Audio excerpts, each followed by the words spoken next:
স্বামী বিজ্ঞানানন্দজি মহারাজ বলিলেন, ঠাকুরের ঘরে শুয়ে মাঝরাত্রে হঠাৎ ঘুম ভেঙে যেতেই দেখি কি ঠাকুর ভাবাবস্থায় ঘরের মধ্যে পায়চারি করছেন।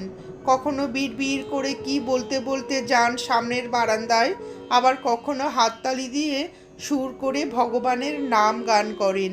ঠাকুরকে দিনের বেলায় দেখেছি একরকম, পাঁচজনের সঙ্গে কথাবার্তা বলছেন ও হাসি তামাশা করছেন, আর রাত্রে তাকে ওই রকম অবস্থায় দেখে ভয়ে আড়ষ্ট হয়ে গেলাম। চুপ করে শুয়ে থেকে তার ওই সব কাণ্ড কারখানা দেখছিলাম। সে রাত্রি আর ঘুম হলো না। বাকি রাতটা ঠাকুরের ওই লীলা দেখে কেটে গেল। ক্রমে ভোর হয়ে গেল। এদিকে ঠাকুরও সহজ অবস্থায় ফিরে এলেন। সকালে নানা কথাবার্তা হলো।